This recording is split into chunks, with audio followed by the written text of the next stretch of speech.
Hey guys, finally got my video review here for you. My Exmark Vantage. I know I said in my first video, 2 weeks, after I did that video I was going to take it, but usually, or as usual, everything got, crazy. And we're deep in the leaf season now, going nuts, but today's a rainy day, so it's a shop day. So this guy, Lawn Ranger, oh god, I think it was 8924, I think, on Lawn Site and YouTube. That was his name on both. Has been bugging me left and right for a review on this. So maybe he's going to buy one, but obviously this review is for all you. Hope you enjoy it. Here we go. We got the Exmark Vantage 2013 X Series with the 60-inch deck. Yes, as you can see, I have an Ultravax mounted on this.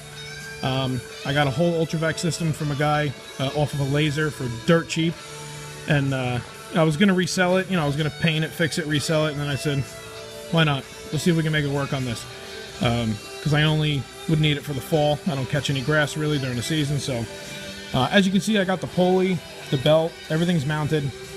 I'm just waiting on my welder friend to finish the job that he's doing now, and I have all the metal. I have all the tubing, all the plate, and here's the the bin with the bags. So, we have a plan, we have our drawing, so I'm just waiting on him, and obviously I'll do a video on that when I'm done with that too. But this is the Ultra Cut 60 deck, Series 4. Not the Series 6 that's on the X Series lasers. The only difference that I know is that the spindles are a little bit beefier. Some guys told me that the deck is an inch or half inch taller or deeper inside, but some guys tell me not. So I'm not 100% sure, but this is the Series 4, works great. And then the one thing you can see is the weight on the front here from the Ultravax system. I put that on before I even mounted this, because I'm a little bit of a bigger guy. I'm 5'6", 245. And I'll show you in the back with the platform how it's mounted, that this weight really helps on the front. The motor on this unit, as you know now, they go by cc's, not horsepower. So this is the equivalent of a 27 horsepower Kohler Command motor. This is an EFI motor, like I stated in the last video, and I'm very, very happy with this motor. I'm not a Kohler guy, I'm a Cowie guy myself. But the fuel savings on this is incredible. B, fires right up. There's no choke. Right in cold weather, fires right up. And C, in tall, wet grass, powers right through it. It might bog down for a split second, but then the electronics clearly take note of it and fire more fuel in there, and it kicks right up and just powers right through anything. So very happy with the motor. Didn't think I was going to be, but I'm very happy with the motor. It's a huge money saver with the fuel, fuel mileage, I guess, whatever. But it's a really, really great machine. The only downside to it is that if anything goes wrong, I can't touch it. I have to bring it in for service. My dealer told me numerous times. He was like, "Did you hear me?" He goes, "You cannot work on this motor." I'm like, "Yeah, I got it." I have to bring it in. He has to plug into this little thing right here, which is basically an OBD2, like for a car, but it's for this motor. So that's the only downside. So I guess we'll go, from the back to the front. Here's the back of the mower, and this and the Toro Grandstand, which is basically the same machine. The platform folds up, so you can walk behind it. And let me tell you, what a joy to walk behind this machine. It's a little awkward, because the handles are a little higher than a walk behind, but what a joy. And it's a very nice to maneuver, especially with the ECS handles. Which is why I went with the X Series, because I knew walking behind this with these handles would be a lot easier than the zero-turn style. And this is a very easy machine to walk behind.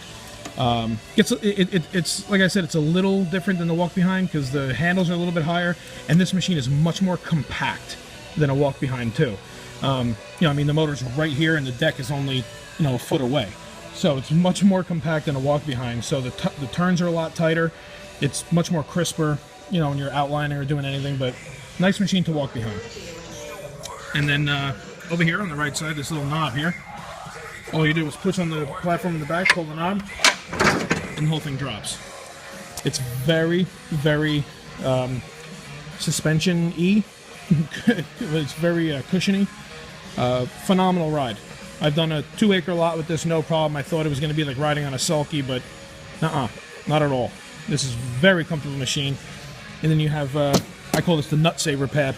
It's you know, very, very cushiony, very nice. And then, of course, the bottom here is an anti-fatigue mat as well. But then it's very good.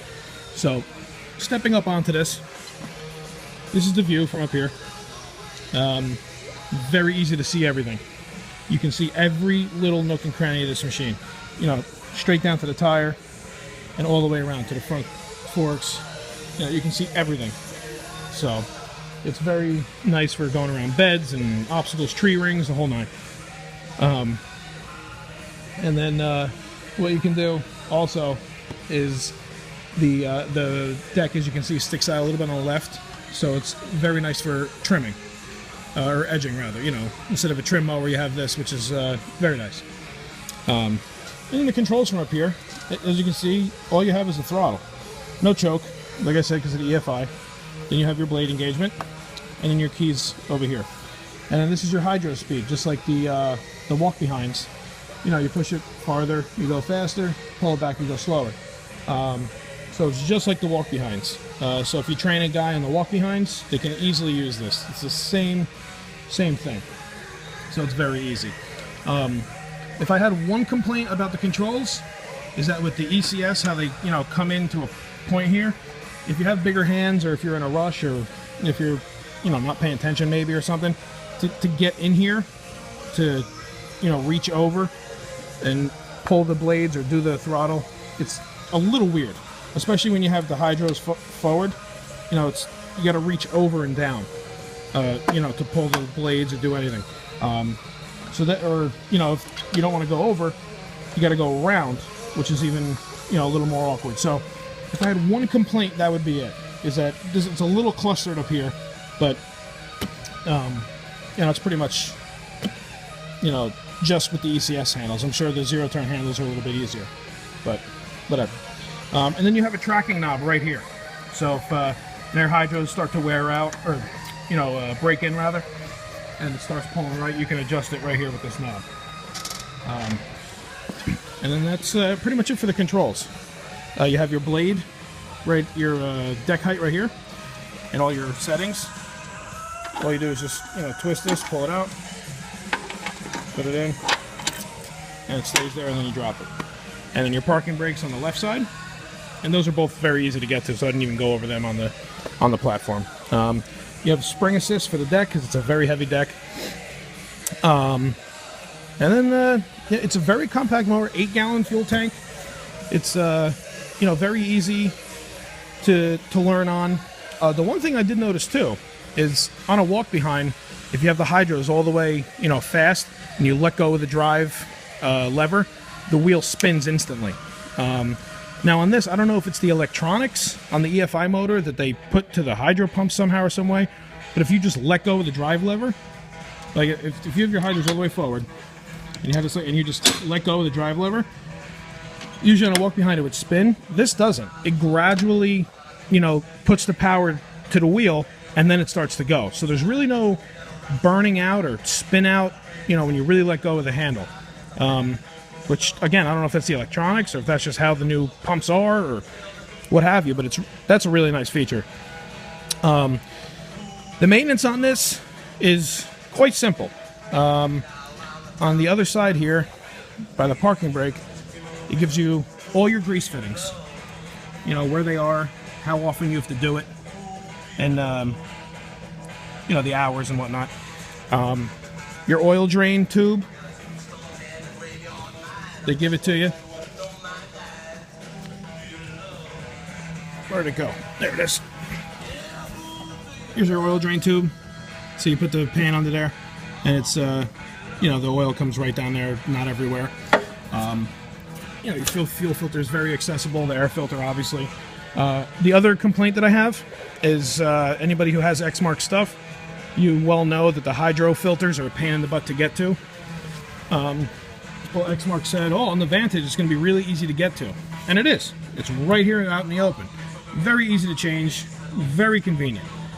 However, they made it a pain in the butt to change the oil filter, which you change a lot more often than the hydro filter. The oil filter is that yellow one in there. And as you can see, you have the supply and return line. The return line really isn't that bad. You have the supply line for the hydros. You have the hydro lines for the wheel motor. You have the deck support bar, your throttle cable. You have this other silver bar down here, which is to hold these hoses. And then you have these hoses for the oil cooler. There's so much stuff here, it's such a pain in the butt to get to the oil filter. So, I mean, yeah, great, they made the hydro filter very easy, but the oil filter is a pain in the butt to get to. So, I mean, I don't know, even if you lower the deck, it's even worse, because then you have to contend with all this, you know, the frame and everything. So, to each his own, you know, whatever. But that's the one other complaint that I have. The deck covers are very easy to remove. You just pull that and they come right off. Very easy. They snap right in. That's pretty much it, guys. It's pretty straightforward. Maintenance is really easy. If you want to get to all the hydro pumps and everything, all you do is you pull these two cotter pins, push these little disc things in, and it releases, and the whole cushion folds down, and you can get to everything. Your linkages adjustments, your hydro pump nuts to make them freewheel, you know, everything's right there. So that's another nice feature. And that's honestly pretty much it, guys. Like I said, it's the EFI motor. The MSRP is $10,300 on this machine, $10,300. Like I said in my previous video, I got this off a demo. It had 32 hours on it when I got it, and I saved a ton of money. So I would advise anybody who's looking for one to please contact your dealer and see if they have demos available, because it's ridiculous how much money I saved. So the deck cuts great. A lot of guys say that the Exmark decks clump in the rain and whatnot. They do, but honestly, show me a deck that doesn't clump when it's pouring rain out. So delivers a phenomenal quality of cut. It's pretty fast. It goes 8 miles an hour, so it, you know, definitely goes fast. And I think I pretty much covered everything. It's a pretty easy machine. Like I said, ECS handles, 8-gallon fuel tank. That's it. If you guys have any questions at all, you know, please ask me, and I'll try to answer them as quickly and as best as I can to my knowledge. But I would definitely say, if you're interested in one of these, go to your dealer and try to see if they have one coming off demo. All right. Have any questions? Please ask.